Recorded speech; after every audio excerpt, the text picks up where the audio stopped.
বিসমিল্লাহির রহমানির রহিম। আমরা দুইটা বাক্য লিখছি। দুইটা বাক্যের মধ্যে আমরা দেখব যে লেখা হয়েছে এক নম্বরে আই প্লে ফুটবল এবং দুই নম্বরে লেখা হয়েছে আই প্লে আউটসাইড। দুই বাক্য অনেক ছোট বাক্য এবং দুটো বাক্যের অর্থ অনেক সুন্দর। যে এক নম্বরে বলছে আমি ফুটবল খেলি, দুই নম্বরে বলছে আমি বাইরে খেলি। দুই বাক্যের মধ্যে আমরা ব্র্যাকেটের মধ্যে ডিরেকশনে বলছে প্যাসিভ ফর্ম করতে হবে। তাহলে অবশ্যই আমরা পূর্বের ক্লাসে আলোচনায় জানছিলাম যে পার্টস অফ স্পিচের গুরুত্ব নিয়ে আলোচনা হচ্ছিল এবং পার্টস অফ স্পিচের কোন অংশগুলো প্যাসিভ ফর্ম করা যায় এবং কোন অংশের করা যায় না এই বিষয় নিয়ে আমাদের আলোচনা। আমরা দেখতে পাচ্ছি আই প্লে ফুটবল, আমরা ফুটবল খেলি এবং আমরা জানি যে বাক্যের আইটা হচ্ছে সাবজেক্ট, প্লেটা হচ্ছে ভার্ব এবং ভার্বকে যদি আমরা WH শব্দ হোয়াট এবং হোম দ্বারা প্রশ্ন করি তাহলে অবশ্যই আমরা অবজেক্টকে পাই।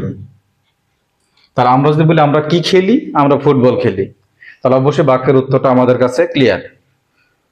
পরের অংশ যদি আমরা বলি আইটা সাবজেক্ট দেখতেই পাচ্ছি, প্লেটা হচ্ছে ভার্ব, এখন হচ্ছে আউটসাইডটা কোন অংশ। তাহলে আমরা ভার্বকে যদি প্রশ্ন করি আমি খেলি কি, পরের অংশের কোনো অর্থ আসছে না এবং হচ্ছে আমি খেলি কাকে, তাও অর্থ আসছে না। তাহলে ভার্বকে যদি এখানেও উপরের বাক্যের মতো হোয়াট এবং হোম দ্বারা প্রশ্ন করি তাহলে আমরা উত্তরটা পাচ্ছি না। পক্ষান্তরে আমরা যদি এই ভার্বটাকে হোয়াই, হোয়ার, হোয়েন, হাউ দ্বারা প্রশ্ন করি তাহলে দেখা যাবে উত্তরের সম্পূর্ণ হবে। যেমন আমি খেলি, এই চারটা WH এর ওয়ার্ডের মধ্যে আমরা যদি হোয়ার শব্দ দ্বারা প্রশ্ন করি আমি খেলি কোথায়, তাহলে অবশ্যই উত্তরটা চলে আসছে আউটসাইড শব্দের অর্থ হচ্ছে বাইরে। তাহলে আমরা জানি হোয়াই, হোয়ার, হোয়েন, হাউ এই চারটা WH শব্দ দ্বারা যদি কোনো ভার্বকে প্রশ্ন করি তাহলে আমরা অবশ্যই অ্যাডভার্ব পেয়ে থাকি। তাহলে আমাদের প্যাসিভ ফর্ম করার সময় বলা ছিল অবজেক্ট যদি হয় তবে সেই অংশটাকে আমরা প্যাসিভ ফর্ম করতে পারবো এবং ভার্বের পরে যদি অবজেক্ট ফর্ম না থাকে তাহলে আমরা ওই বাক্যের প্যাসিভ ফর্ম করতে পারবো না। তাহলে আমরা যদি আলোচনায় দেখতে যাই এটা ভার্বের পরে অবজেক্ট যারা প্যাসিভ ফর্মে যায় তাহলে উত্তরটা হচ্ছে ফুটবল, যেহেতু হচ্ছে একটা সিঙ্গুলার নাউন, ভার্বের V1 দেওয়া আছে এখানে, তাহলে অবশ্যই আমরা নেব ইজ এবং প্লের V3 হচ্ছে প্লেট এবং হচ্ছে বাই প্রিপোজিশন নিব, প্যাসিভ করার সময় বাই নিতে হয় এবং যে সাবজেক্ট দেওয়া আছে আয়ের হচ্ছে অবজেক্ট হচ্ছে মি।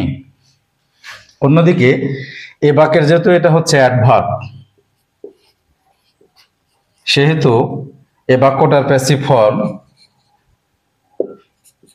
অবশ্যই আমরা সেটা করব না, কেননা বাক্যের ভার্বের পরে যদি অবজেক্ট ব্যতীত অন্য কোনো অপশন থাকে তাহলে সেই বাক্যের অন্তত অ্যাডভার্বের কোনো প্যাসিভ ফর্ম হয় না। তাহলে আমরা এখানে দুই বাক্যের মধ্যে দেখলাম দুইটা প্রায় একই রকম বাক্য ছিল, এখানেও সাবজেক্ট আই ছিল, এখানেও আই সাবজেক্ট আছে, এখানেও প্লে ভার্ব ছিল, এখানেও প্লে ভার্ব আছে। কিন্তু পক্ষান্তরে প্লের পরে অংশ যেটা ছিল এটা ফুটবল এবং আউটসাইড, ফুটবলটা অবস্থান নিয়েছে হচ্ছে অবজেক্টের এবং এখানে আউটসাইডটা অবস্থান নিয়েছে হচ্ছে অ্যাডভার্বের। তাহলে অবজেক্ট হলে সেটা প্যাসিভ ফর্ম হয় এবং যদি অবজেক্ট না হয় তাহলে সেটা প্যাসিভ ফর্ম হয় না।